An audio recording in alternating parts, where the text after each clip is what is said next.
un an d'absence. Je me suis paumé. Ça fait un long moment que j'ai régressé en sport. Je me le répète pourtant à moi-même, il faut que je me bouge pour moi, pour mon bien, et pas pour les autres. Pourtant, j'ai beaucoup repoussé le moment aussi de parler de moi, face caméra ou en vidéo, même si je voulais être aussi plus réel et plus authentique. Mais ça tombe bien que je me sois perdu cette dernière année, après l'arrêt de ma passion principale de street. J'ai perdu un bout de mon identité, donc ça n'a pas été des moments évidents pour moi. Et avec le feeling que mon corps voulait pas avancer, ça crée des moments très paradoxaux où je suis dans l'inaction.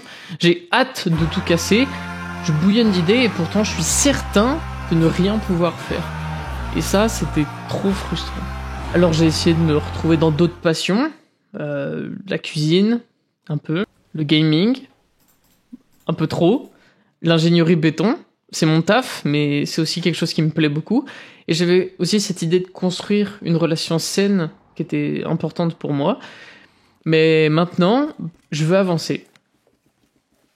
Et te motiver toi aussi à te bouger pour ce que t'aimes, quitte à laisser le reste de côté. J'ai toujours touché à plein de petites passions dans lesquelles je pouvais évoluer. Maintenant, j'ai envie de pouvoir choisir ce que je veux mettre en priorité, voir jusqu'où je peux aller pour réussir et évoluer dans ces domaines. Il n'y a jamais eu de chance dans les résultats.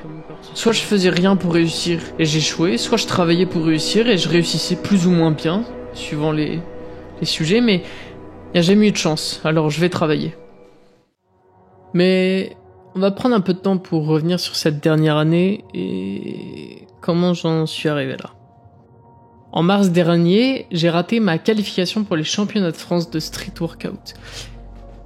J'étais non seulement pas au niveau, mais en plus j'étais dégoûté de ma performance sur le circuit de qualification.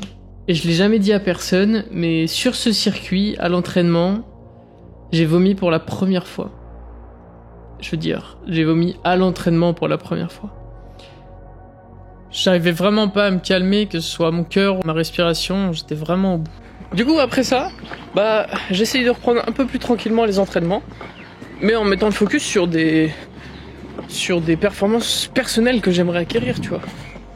C'était ça le projet après l'échec sur les qualifications. Et donc notamment sur les tractions, moi c'était le mouvement que je voulais le plus m'améliorer dedans parce que c'est un mouvement qui reste assez basique, mais atteindre un gros niveau dessus, c'était vraiment tout le temps compliqué pour moi. Donc j'atteins mon pic de forme, je m'empresse de tout partager sur Instagram, sur YouTube, et malheureusement c'est juste après cette semaine-là que mon enfer commence. Impossible de faire une série de 20 tractions, impossible de faire une série de 20 pompes, 20 dips. C'est devenu impossible de les faire sans avoir une envie de vomir qui se pointe. Une boule au ventre et une contraction du diaphragme involontaire qui simule le vomissement. C'est une horreur, voilà, je veux dire. Alors j'ai commencé à réduire les fréquences d'entraînement. Plutôt 3 fois par semaine que 5. Plutôt 2 fois par semaine que 5. Plutôt 1 fois par semaine que 5. Mais y a rien qu'à ranger. Puis j'ai essayé la muscu, la course à pied. Et en fait, n'importe quel effort me donnait envie de gerber, quoi. Mais là, il y a un événement qui me plaisait beaucoup qui finit par arriver et il y a tout qui finit par rentrer dans l'ordre. Notamment grâce à mes amis. Je suis accepté en stage à Berlin, à la capitale de l'Allemagne. Et c'est grâce à Oumi, si jamais tu passes par là, qui me dégote un stage en cabinet d'architecture. Et je sens que ça va malgré... Wesh. Et je sens que ça va malgré le mal qui est toujours présent. J'ai moyen de faire des séances qui m'ont vraiment fait du bien pour le coup, à Berlin. Malheureusement pas toutes, mais c'était un bon début, quoi. Je vous passe les détails pour le reste, mais j'ai eu des petits problèmes de santé là-bas, à cause d'une dent que j'ai pas pu guérir avant de partir à l'étranger en France, et qui a commencé à me faire très très mal à Berlin. Du coup je me retrouve à soigner ma carie là-bas, et ça me fait une semaine d'horreur en fait.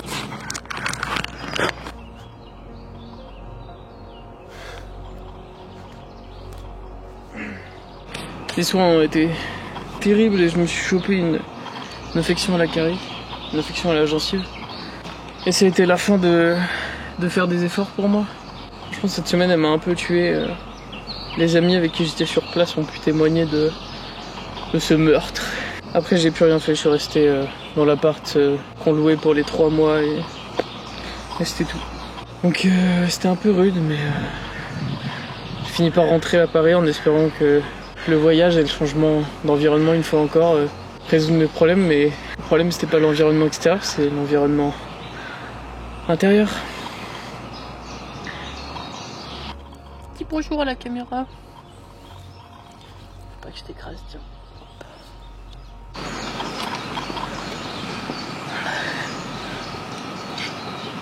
En rentrant sur Paris, je rattaque direct mon taf d'ingénieur, vu que je suis alternant. Et en vrai, j'ai jamais été aussi sérieux dans mon travail qu'à ce moment-là, et c'était facile en même temps. Avec les passions et le sport en stand-by, à côté il me restait un peu que ça à vouloir progresser. Donc je comprends pourquoi il y en a qui trouvent leur compte dans ce genre de taf. Parce que, enfin en tout cas à travailler tout le temps, quand il n'y a rien qui fonctionne à côté, c'est vraiment confortable d'avoir un travail dans lequel se réfugier, quoi.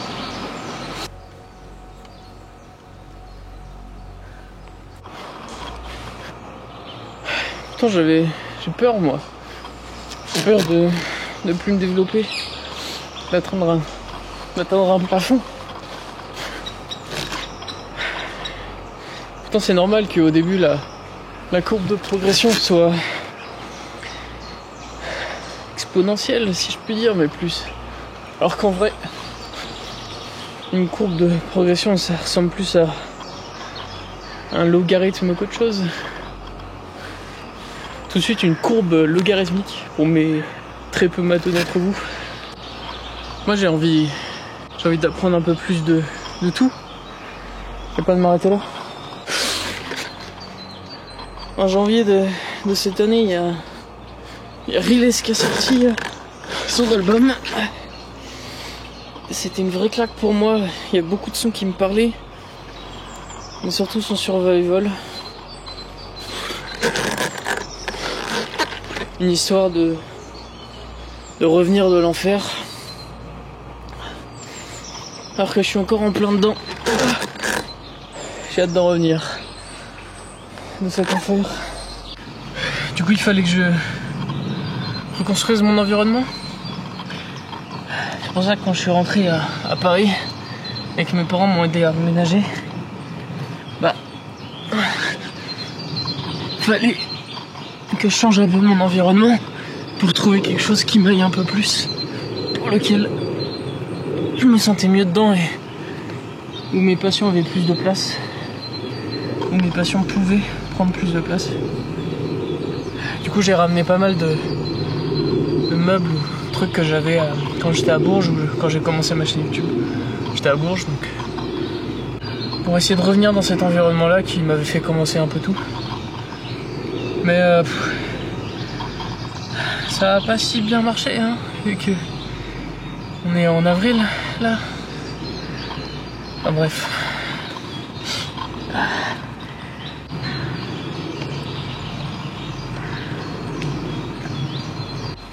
Bref, tout commençait par là. Retrouver un environnement extérieur qui me plaisait, pour lequel je pouvais mettre de la place pour mes passions. Accepter aussi d'avoir plus de compagnie que ce que j'ai fait pendant les années passées, parce que j'en ai plus besoin maintenant. Donc voir plus mes potes. Essayer de faire 2-3 sorties avec eux, chose que je m'étais interdit quand j'étais en prépa un peu, pour les compètes. C'était une bonne chose quand j'étais en compète, maintenant c'est devenu un peu malsain de se refuser des interactions sociales pour rien faire à côté en fait. Il me reste beaucoup à faire, mais cette vidéo est un début vers les choses qui me plaisent. L'objectif c'est d'aller plus loin. L'objectif c'est de faire plus, d'apprendre plus, de vous partager plus, mais aussi d'être honnête à tous ceux qui m'ont encouragé pendant ces 2 ans de vidéos de prépa physique et que j'ai un peu abandonné, malgré moi je vais dire, en même temps que ma pratique sportive. J'ai des excuses à vous faire. J'ai beaucoup d'excuses à me faire à moi-même aussi. De pas avoir trouvé la force d'aller chercher de l'aide plus tôt. Mais maintenant, le seul et unique objectif de ma vie, c'est de résoudre ce problème et d'avancer. Ouais. En espérant en motiver au moins un d'entre vous qui regarde cette vidéo à vous bouger aussi et à faire ce qu'il faut. L'arc inertie peut commencer. Bye bye.